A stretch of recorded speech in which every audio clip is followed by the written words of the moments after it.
I was 13 when my parents abandoned me at a train station with nothing but a $20 bill. 15 years later, I was a billionaire with a daughter of my own when they suddenly showed up pretending to be dying, demanding 40% of my inheritance. They had my best friend helping them, leaking company secrets to destroy everything I built. But I had learned how to fight, and this time they weren't taking anything. My name is Ethan Walker, and this is not just a story of betrayal. It's about choosing your family and the price of being left behind. I'm the guy who tells stories they don't want you to hear. Stay with me. I remember that afternoon like a scar that never faded. The air at Union Station in Denver was dry, almost too clean, like it didn't want to hold on to the filth of what was about to happen.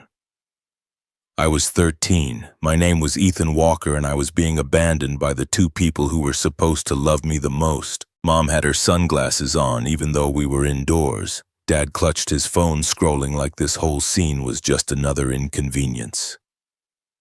They didn't look at me, not really. No goodbye hug, no hesitation. Just a crumpled $20 bill shoved into my hand, and a sentence that I'll hear until the day I die. Figure it out. You're on your own now. Then they turned around and walked off. I didn't follow.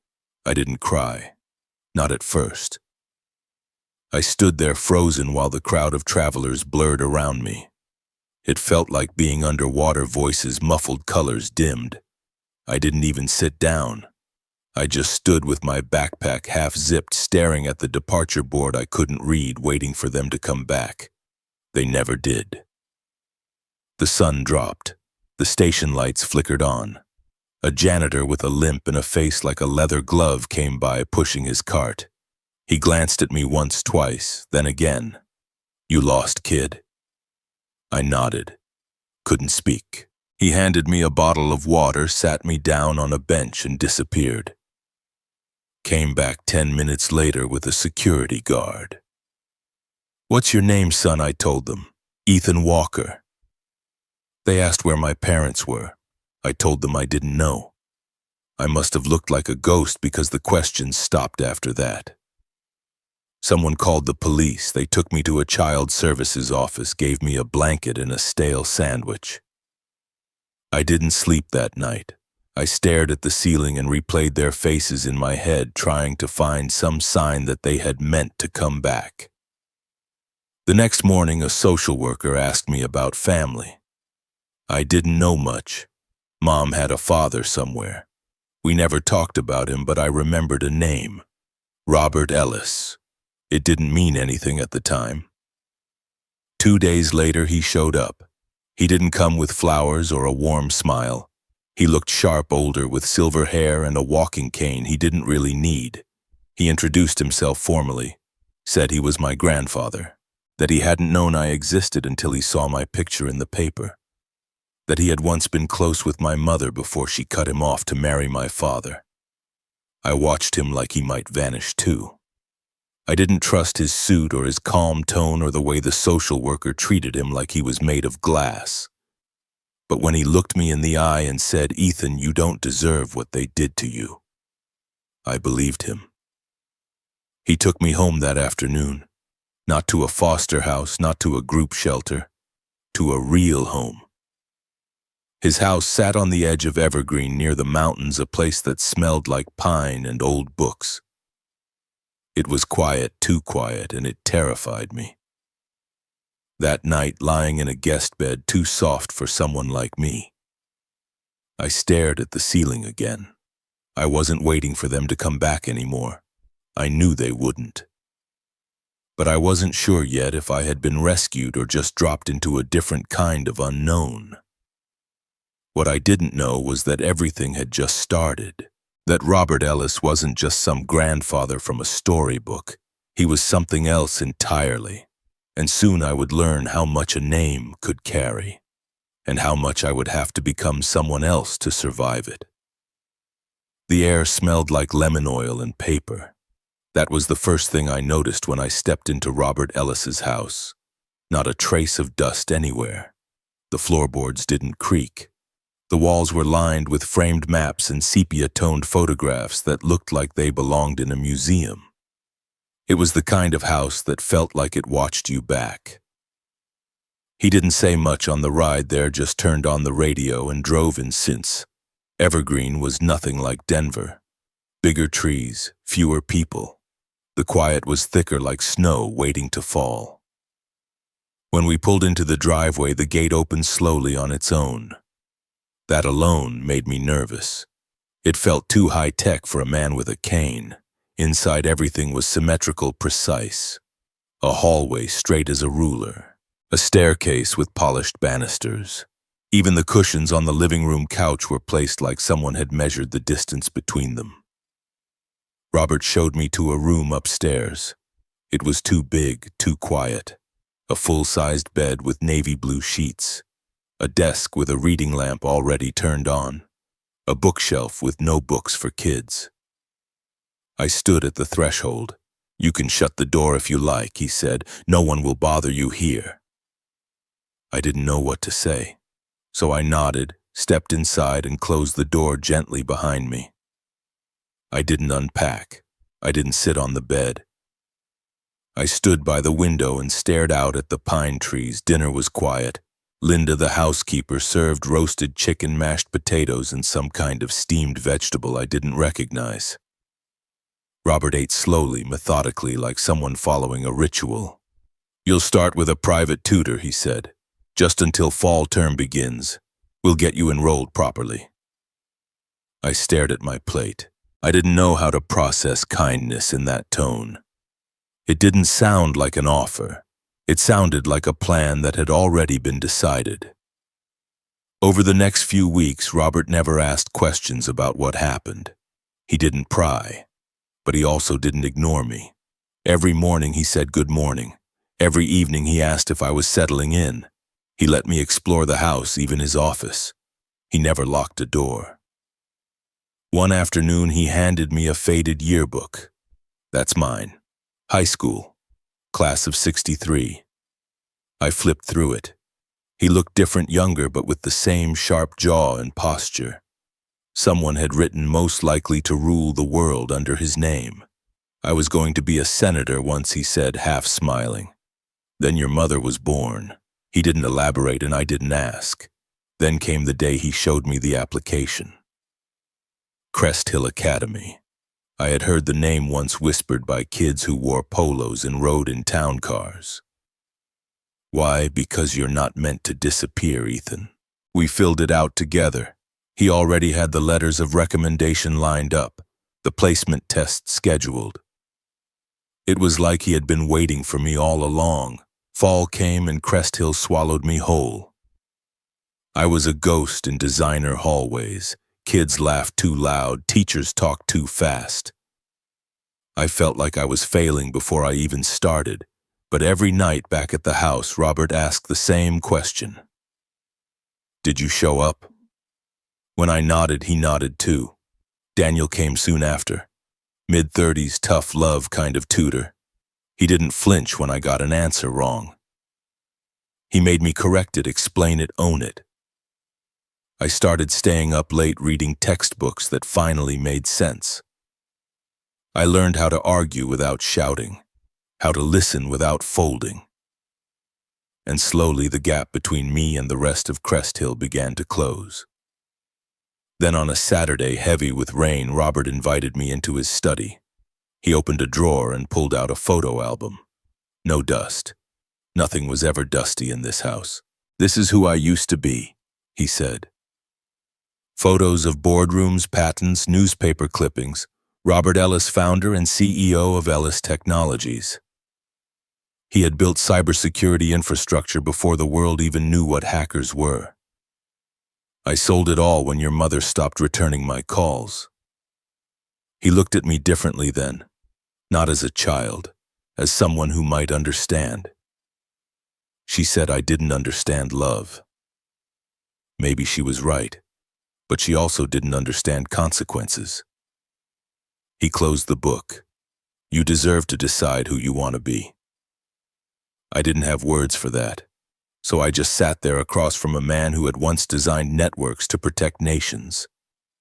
And I let the silence speak for me. That night I opened my suitcase. For the first time I hung up my clothes, placed my books on the shelf, tucked the $20 bill deep into a drawer.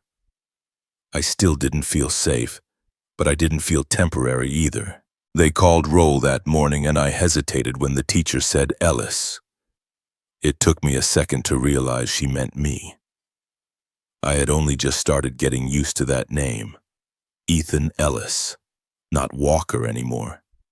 That part of me had been packed away like an old jacket that didn't fit. Crest Hill Academy looked like the kind of place where kids were born knowing which fork to use. The halls smelled like polished wood and money. Everyone walked like they owned their path. I walked like I was still figuring out where my shadow belonged. The first week was brutal. The kids noticed. Of course they did. I didn't have the right shoes or the right haircut. I didn't know how to speak their language of whispered sarcasm and perfect posture. "Is it true you were homeless?" a boy asked in the locker room. His voice was casual, but his smirk wasn't. "No," I said, but I didn't explain. That was the beginning. Rumors spun faster than I could counter them. I heard one girl say I was adopted by a cult leader. Another whispered I had escaped juvie.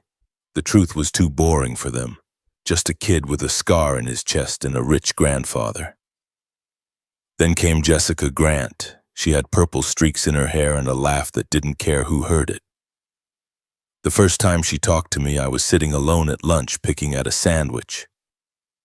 "You look like you're trying to disappear," she said, plopping down across from me. "Maybe I am," she grinned. "Good luck. This school's got too many security cameras for that." She wasn't like the others. She didn't ask about my past, just started talking about hers. Her mom was a surgeon, her dad a chef who owned a diner downtown. She wanted to be an architect or maybe a game designer depending on the day. We started doing homework together. She showed me how to survive Crest Hill without losing my mind. I taught her basic coding tricks I had picked up online. Robert noticed. "She's sharp," he said one night. "You should keep smart people close." I nodded. He was reading on the porch, the light from his lamp casting shadows on the stone floor. "Do you like computers?" I shrugged. "I guess." He handed me an old laptop from his office. "Try building something. Doesn't matter what, just start." That weekend, I built a to-do list app. It wasn't fancy, but it worked. Jessica tested it for me. "You could actually sell this," she said, half joking. I laughed. "No one wants a productivity app made by a 15-year-old. She raised an eyebrow. "You'd be surprised." From then on, I spent my nights tinkering. Bits of Python, JavaScript, trial and error.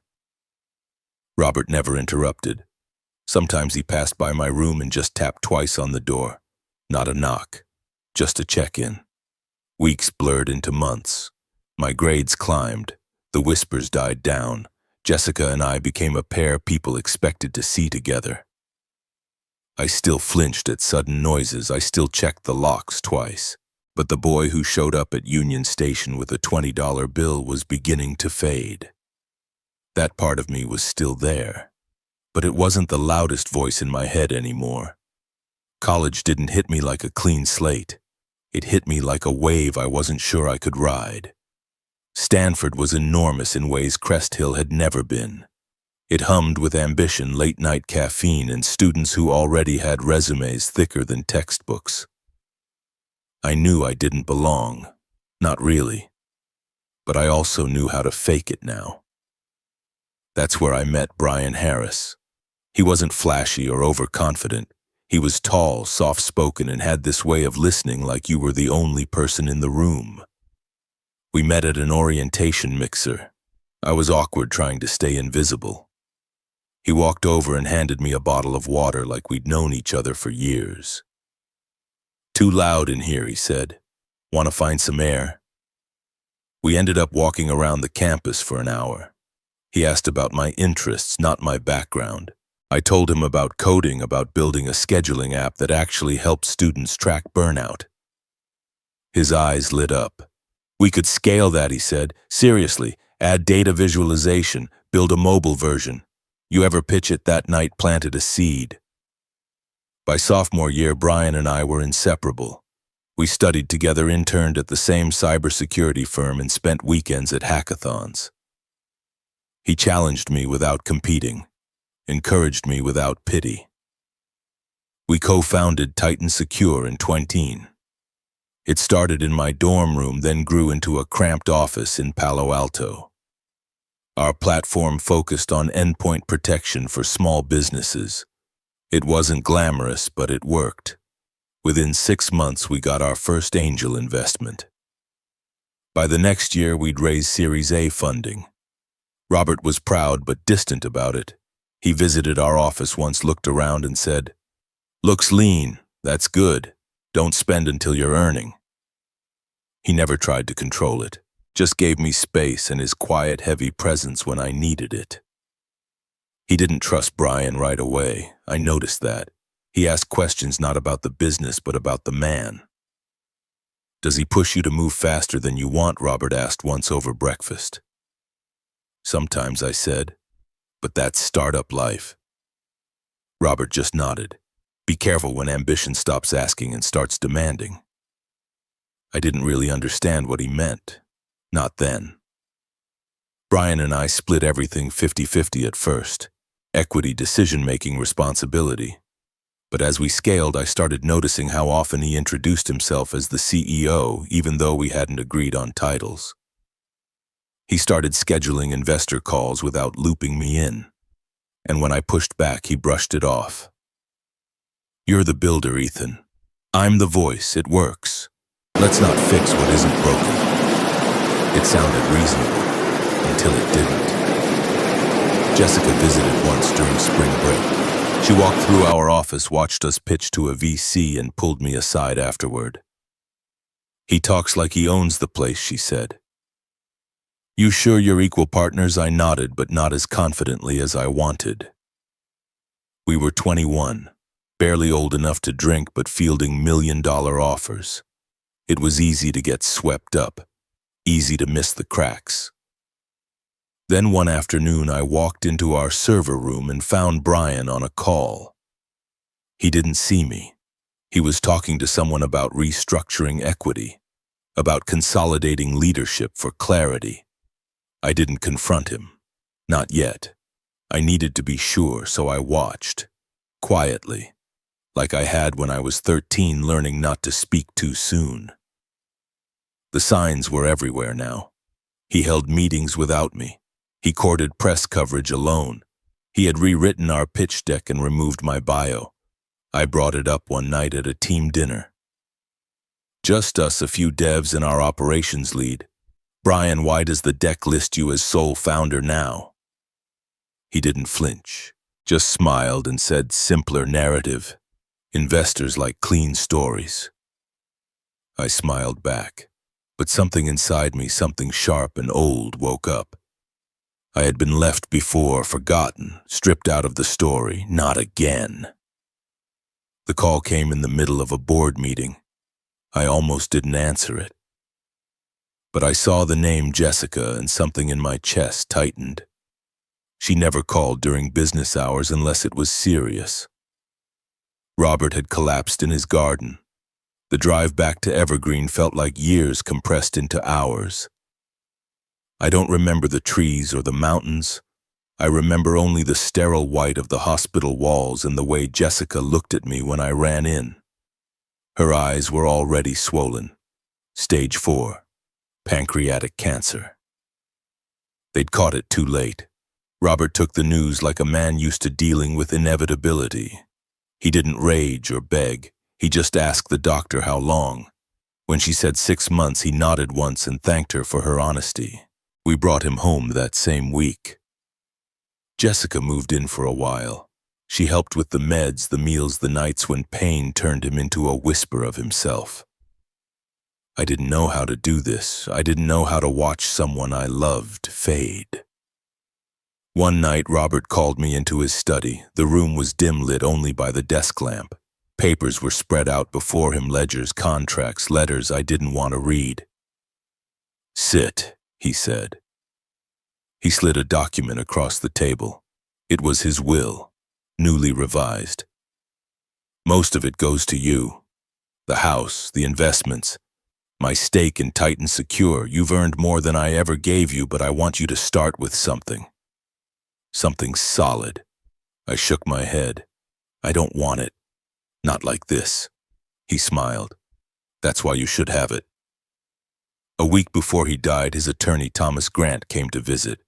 He was tall, dry-voiced, and carried a leather briefcase older than me. We met in the living room, surrounded by silence and hospice equipment.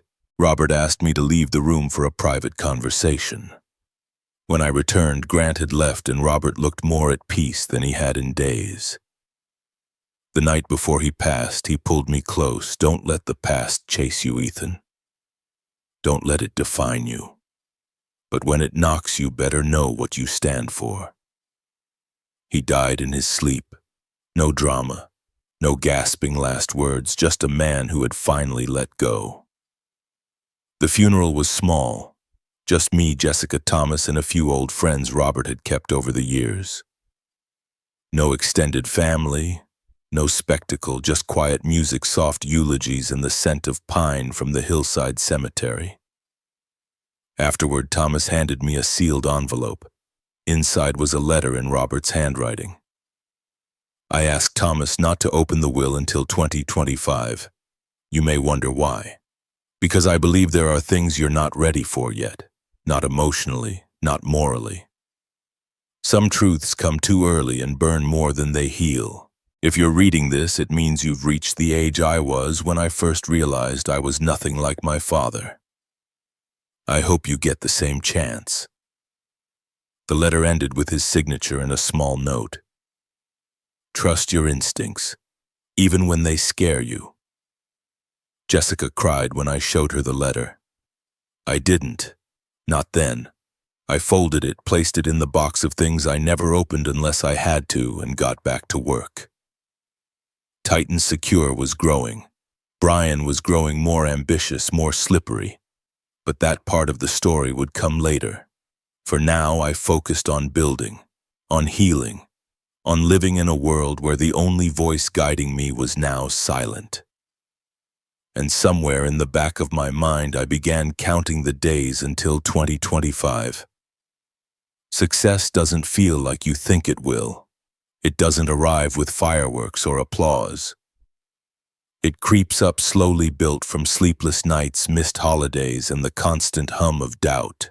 When my face appeared on the cover of Forbes under the headline, "Top 30 Under 30, Ethan Ellis Rewrites Cybersecurity," I barely recognized the man staring back. Titan Secure had grown into a company worth nearly $500 million. We had offices in 3 states, a development hub in Seattle, and our software protected data for over 2,000 small businesses nationwide. Investors called daily. Universities asked me to speak. Reporters sent interview requests with subject lines screaming urgency. And yet none of that compared to the day I met Sophie. She was 6. Big eyes, quiet voice, and the kind of sense that wasn't shy but observant. Jessica had been volunteering at a children's shelter in Boulder when she called me one evening. "There's a girl here," she said. "You need to meet her." I didn't ask questions. I just went. Sophie reminded me of me. That sounds dramatic, I know, but it's true. She had that same guarded stillness, like the world had let her down too early. Her parents had died in a car accident and no one had stepped up. She didn't cry. She just watched. I visited 3 more times before I asked to foster her. Another 6 months and the adoption papers were finalized. I gave her my birth last name, Walker. I wanted her to have a clean start, something I never really had, something Robert had tried to give me. She asked once why I didn't give her the Ellis name. "Because Walker reminds me where I came from," I said. and you get to decide who you'll become." She smiled, the kind that fills a room without needing sound. It was around that time, summer 2024, when they returned. I had just picked Sophie up from her art class when I noticed the car parked across the street from my house. Black sedan, windows tinted, too clean to be lost. 2 days later, they showed up at my office. Gregory and Sandra Walker. They looked different, healthier, dressed well, conservative but expensive. Gregory had gained weight. Sandra's hair was dyed a soft blonde. They stood in the lobby like ghosts who had taken acting lessons. They asked to see me. I didn't let them in. Security escorted them out, but that wasn't the end. They left a letter at reception, handwritten, full of apologies and tear-stained phrases. Said they regretted everything, that they had changed, that they just wanted to talk. I didn't respond, but I read it, every word. Then I made a few calls. I hired a private investigator. Not because I was curious, because I didn't trust coincidence. People like that don't just change, they plan. The report came back a week later. Gregory and Sandra had been following me since 2020, ever since Robert's death. They had moved back to Colorado, kept tabs on my company, attended open panels where I spoke. But the real twist was this. They had a contact in Thomas Grant's office. Someone feeding them updates on Robert's estate. Someone who told them about the delayed reading of the will. They knew everything, that I was set to inherit, that the date was coming up, that I would finally be in full control. And now they were here, playing the roles of reformed parents, hoping to cash in on the legacy of the man they had pushed away. I stared at the report in my office for a long time. Sophie was asleep upstairs. Jessica was reading on the couch. The house was quiet, warm. Mine. I could feel the storm coming. But this time I wasn't 13, and I wasn't alone. They came back the next day. Not to the office this time, but to the house. I was outside watering the hydrangeas Sophie had planted when I saw their car roll up slow and cautious, like they knew this wasn't friendly ground. I told Sophie to go inside and lock the door. She didn't ask questions. She had seen them from the window days ago. She knew they weren't just strangers. Gregory stepped out first, holding something like a gift bag, as if this was a casual visit. Sandra followed, her heels clicking against the driveway, her smile forced and wide. They looked rehearsed. "Can we talk?" Gregory asked. Just talk." I didn't say yes. I didn't say no. I just stood there, arms folded, letting the silence make them squirm. After a moment, I walked inside, left the door open behind me. They followed. We sat in the living room. Jessica wasn't home, which I was grateful for. Sophie stayed upstairs. I started the voice recorder on my phone and set it on the table between us. Sandra's eyes flicked to it. "You're recording this?" "Yes." She nodded like she expected it. "We're not here to hurt you, Ethan," she began. We want to explain." Gregory chimed in, voice low, almost trembling. "We didn't want to leave you. We were forced to. There were debts, people after us, dangerous people. We thought if we kept you, they'd come for you too. We thought sending you away would protect you." I said nothing. "We tried to find you, Ethan. We did. But by the time we got clean, got back on our feet, you were gone. No trace, and when we saw you on TV, we were so proud." Sandra reached for my hand. I moved it away. Then Gregory leaned in, his voice quieter, heavier. "We know about the will, about Robert, about the inheritance." There it was. He paused, like gauging how much I'd fight back. "We don't want to take everything, just something fair. 40%. We are his children too. You wouldn't be where you are without us bringing you into this world." I stared at them. 40%. As if abandoning a child entitled you to shares in his life. I asked them to leave. Gregory's tone shifted then. More forceful, legalistic. He talked about bloodlines, about rights, about precedent. Sandra cried. I walked to the door and opened it. Leave. We're your parents, Ethan, she whispered. Not anymore. They stood there for a few seconds, then Sandra stormed out. Gregory lingered. This isn't over, he said. It is for you.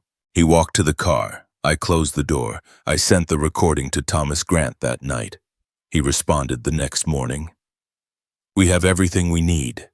The headlines hit like a punch I didn't see coming. Ethan Walker cuts off dying mother. Forged will family betrayal. The byline read Lisa Monroe, a journalist I'd never spoken to, writing with the confidence of someone who had. Within hours, the story spread. Online forums debated my morality. Cable news speculated whether Titan Secure's rise had been built on lies. Our stock dipped 4% in a day. I stared at the screen, reading the word billionaire orphan like it was a scarlet letter. Jessica stormed into my office, a tablet in hand. She's saying Sandra has cancer, Ethan, that you abandoned her after a terminal diagnosis. I didn't respond. I was already opening my inbox. Hundreds of messages, death threats, support, confusion, investors asking for meetings, partners reconsidering contracts. The article included photos of Gregory and Sandra looking frail and tearful, standing outside a modest clinic in Boulder. A doctor quoted in the piece confirmed the diagnosis. Said Sandra had months to live, that reconnecting with her son was her only wish. I called Thomas Grant. He hadn't authorized any statements. He'd never spoken to Lisa Monroe. Jessica started digging. 2 days later, she found it. The clinic was a rented space inside a wellness center that offered vitamin infusions. The doctor, a suspended physician with a history of malpractice. The photos staged, paid for. I didn't know what made me angrier, the lie or how easily people bought it. Then came the second hit. An anonymous source leaked internal memos from Titan Secure. Old emails, financial projections, client lists. Nothing catastrophic, but enough to shake confidence. I met with our board. Brian was late. Again. When he finally arrived, his apology was slick. Traffic, calls, stress. I watched him during the meeting. He said the right things, nodded in the right places, but his eyes never met mine. That night I stayed in the office alone, pulled logs, access records, network trails. It led back to Brian. He had downloaded confidential files onto an external drive 3 days before the leak. No explanation, no clearance. I sat there staring at the audit log. My best friend, my co-founder, feeding wolves while pretending to hold a leash. Gregory and Sandra were playing the long game, and Brian was helping them. I didn't know what their end game was, but I knew one thing. They were betting I'd fold under pressure. They didn't know how long I'd waited to fight. The lawsuit came with a courier hand-delivered to Titan Secure's front desk. Gregory and Sandra were suing me for what they called an unlawful inheritance block, demanding 40% of Robert's estate. The same percentage they had mentioned in my living room. Thomas read the documents carefully. His expression didn't change, but his voice did. They're using the media chaos as leverage, he said, hoping public sympathy will sway the court. The first court appearance was quiet. No press, just papers filed and motions prepared. Thomas was meticulous. He produced the guardianship waiver signed by Gregory and Sandra in 2010, formally relinquishing parental rights. He had documentation from social services statements from the officer who handled the case and even the article that led Robert to me. We had facts. They had performance. But public opinion was tricky. Some believed me. Others wanted me to forgive. Some wanted a scandal. Sandra arrived at court in a wheelchair. Oxygen tubes, pale makeup. Gregory held her hand like a prop. Jessica leaned over during the hearing and whispered. The doctor who wrote her diagnosis just deleted all his social media. I nodded. It didn't matter. What mattered was the judge. By the third hearing, the judge requested a forensic review of the will. No problem. It had been verified when Robert signed it, witnessed, notarized. But the turning point came when Thomas presented an affidavit from Robert's former therapist. He'd spoken with Robert about his decision to delay the will's disclosure. He didn't want the inheritance to be a burden. He wanted me to become a man first. The affidavit included excerpts from Robert's sessions transcribed with permission. They spoke of love, disappointment, and trust. They showed that the delay wasn't manipulation, it was mentorship. Sandra's lawyer objected. Emotional manipulation, he claimed. The judge overruled. Then came the final blow. Jessica handed over her findings to Thomas. He submitted evidence that Sandra had used a fake identity to obtain false medical records. The doctor, now under investigation, confessed to forging the report for cash. The police opened a formal inquiry into medical fraud. Sandra could be charged. Gregory, too, for conspiracy. The courtroom was silent when the judge read the verdict. Ethan Walker is the sole and legal heir to the estate of Robert Ellis. The petition for partial inheritance is denied. No legal obligation exists for the respondent to provide financial support to the plaintiffs. Gregory stood up and shouted, something about betrayal, about blood. The judge warned him once, then twice. Security escorted him out. Sandra sat still, no tears, just silence. I walked out into the sunlight. Press cameras flashed. Reporters shouted. I didn't stop. Thomas caught up to me. You did it, he said. No. Robert did, and now so would I. The press conference wasn't my idea. Jessica suggested it after our legal win. I resisted at first. The courtroom should have been enough. The facts should have been enough. But we both knew the world didn't run on facts. It ran on stories. So I stood at a podium in a small conference room at Titan's secure headquarters. Cameras clicked. Reporters murmured. My voice didn't shake. I told the truth. About being abandoned, about being found, about Robert, about the lie that tried to rewrite my history. I didn't cry. I didn't accuse. I didn't rage. I said one thing that echoed louder than anything else that day. I don't need revenge. I just refuse to repeat their mistakes. The shift was immediate. Headlines softened. Commentators changed tone. Social media threads flipped from hate to support. Someone made a graphic break the cycle. It went viral. Within a week, Lisa Monroe was suspended from her job. A formal review followed. She had failed to verify sources, accepted forged documentation, and violated multiple ethics rules. Gregory and Sandra faced additional scrutiny. Not just for fraud, but for years of unpaid taxes and suspicious financial transfers. The IRS opened an investigation. But the storm wasn't over. I still had one conversation left to have. I called Brian to my office. He arrived looking tired, or maybe just exposed. I showed him the logs, the file transfers, the connection to the burner email that fed leaks to Lisa Monroe. His face didn't deny it. Why, I asked. He leaned back, eyes heavy. I built this too. I deserved more. You were Robert's favorite. You got the spotlight. I got scraps. I felt something in me close, not anger, not sadness, just finality. I pushed a document across the desk. It was a severance agreement, clean, generous, tied to a non-disclosure and immediate resignation. He read it, didn't argue, just signed. You don't have to do this, he said as he stood. Yes, I do. He left without shaking my hand. By sunset, the board had accepted his resignation. The statement was brief. Health reasons. I walked into the server room. The hum of machines always calmed me. I looked around and remembered when it was just an idea, an empty room and a laptop. Now it was more. Not just a company, not just a victory.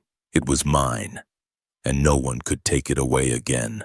The house on Willow Creek had stood silent through 5 winters. But when Sophie and I walked in, it felt like it had been waiting, not abandoned. The creak of the hardwood under our feet didn't sound lonely anymore. It sounded like a welcome. She darted through the hallway with that wild energy only children have, pausing at every framed photo, every odd sculpture Robert had collected over the years.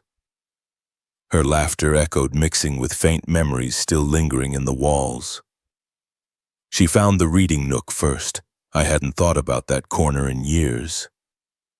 Robert had built it for me out of an old closet and some cedar panels. She sat cross-legged inside it, instantly already claiming it as hers. I walked to Robert's study. I opened the door slowly, like he might still be inside. His leather chair faced the window. Dust danced in the sunlight across his desk where his glasses sat next to an old mug cracked at the rim. I sat down just for a moment. The wood creaked under my weight and a strange peace settled over me. That night I tucked Sophie into bed in the same room I'd grown up in. She looked so small in the big canopy bed, her hair sprawled on the pillow like a halo. I pulled up a chair. "Can I tell you a story?" I asked. She nodded, eyes wide. I told her everything. Not a bedtime fairy tale, the real story about the train station, the hunger, the cold, the voice of a stranger who didn't walk away, about Robert, about becoming Ethan Ellis, about school, about building something from nothing, about betrayal, courtrooms, and how love can come from unexpected places. She didn't interrupt, she didn't flinch. When I finished, she whispered, "So that means I can do hard things too." I smiled.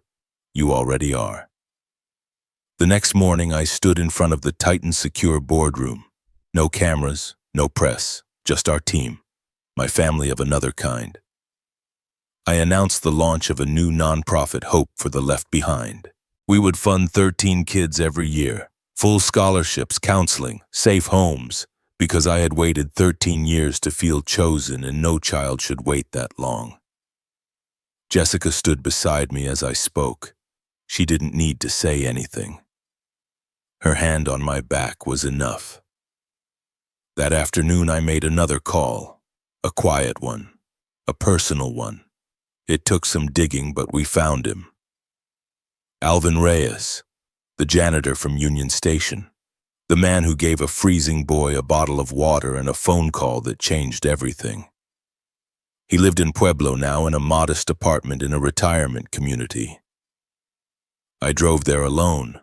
No driver, no suit. When he opened the door, it took him a minute to recognize me. But when he did, his eyes welled up. "Do you remember me?" I asked. He nodded slowly.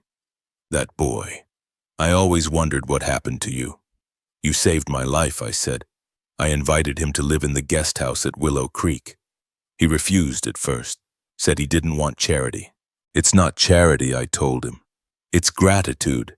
From a boy you didn't leave behind." He moved in the following week. Sophie brought him cookies every morning for a month. We started new routines quickly. Breakfast in the sunroom, Sophie walking to school. I worked from Robert's study most days now. Titan Secure didn't need my daily presence anymore. But the foundation did. We held our first board meeting for Hope for the Left Behind that fall. Applications flooded in. Stories poured out of them like mirrors of my own. Every child abandoned carried a version of me inside them. We read every file. We didn't choose by grades or resumes. We chose by need, by heart, by hope. In October, I hosted a dinner in the backyard under string lights Robert had once hung for my 17th birthday. Alvin sat beside me. Sophie read a poem she'd written. Jessica toasted to every second chance that had to fight for itself. After the guests left, I stayed outside. The stars were clear. The house was quiet but not empty. Full, alive. I thought of Robert, of what he'd given me, not just a roof or a name. He'd given me the belief that I mattered. Now I was building that for someone else. A family not by blood but by choice. A legacy not measured in dollars but in dignity. And I wasn't done yet. The oak tree in the backyard had grown thicker and wilder, casting a shadow over the cracked path where Robert once knelt to fix a broken stone. Sophie and I walked that path now side by side, her hand warm in mine. She was quiet, eyes wide with wonder, absorbing everything like it was all brand new, though we had walked this way many times before. She asked if Robert had planted the tree for me. I told her he planted it for both of us, that when I was 13 and had nowhere else to go, he gave me roots. He didn't just rescue me from a broken moment, he planted something deeper, belief. In me, in second chances. We reached the bench overlooking the valley, the place where Robert used to sit and read. The hills were fading into soft amber, the light catching just right. I sat down and Sophie nestled beside me, clutching her sketchbook. She showed me what she had drawn the night before. A boy under a tree, arms outstretched, birds soaring overhead. In the corner, she had drawn an older man with a cane and a gentle smile. Robert.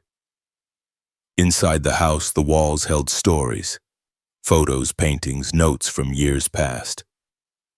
Each corner of the home whispered parts of my journey, first holidays together, late-night study sessions the day Titan Secure launched. I walked into Robert's old study. The scent of aged leather and cedar still lingered. His journal sat on the desk untouched. Mine lay beside it, the final page blank. I sat and began to write, not to him, not to myself, to someone out there I'd never meet, someone standing where I once stood, lost in the space where love had been pulled away. You are not the missing piece of someone else's puzzle. You are your own whole picture. Don't shrink yourself to fit what abandoned you. Grow to become what they couldn't see. It was easier to write now. The pain wasn't gone, but it had softened. It had shape, and I had learned to carry it. Later that week, I visited a community center our foundation helped fund. No media, just a group of teens and a cracked basketball court. I sat on the edge and shared my story. The train station, the fear, the man who didn't hesitate. One boy, no older than I was back then, asked if I'd ever stopped being angry. I told him the truth. Some days I still was. But healing didn't mean pretending. It meant learning how to keep walking. When I came home, Sophie was waiting on the porch with lemonade and 2 sandwiches she tried to make herself. The bread was uneven, the jelly too much, but it was perfect. She handed me a new drawing, the oak tree again, but this time it had a swing. 2 figures on it, her and me. At the bottom, in crooked handwriting, she had written, "We stayed. We had." That night, after Sophie went to bed, I walked through the halls one more time. I touched the frame of our first family photo, ran my hand across the handrail Robert had carved, stopped in front of his picture by the door. "We're okay," I whispered, and I meant it. If you've ever been left behind, made to feel small, or told you don't matter, don't carry their voices with you. Find your own, speak it, live it, build the life they said you couldn't. If this story spoke to you, share it, like it, subscribe. Maybe someone else needs to hear it too. Maybe you're the voice they've been waiting for.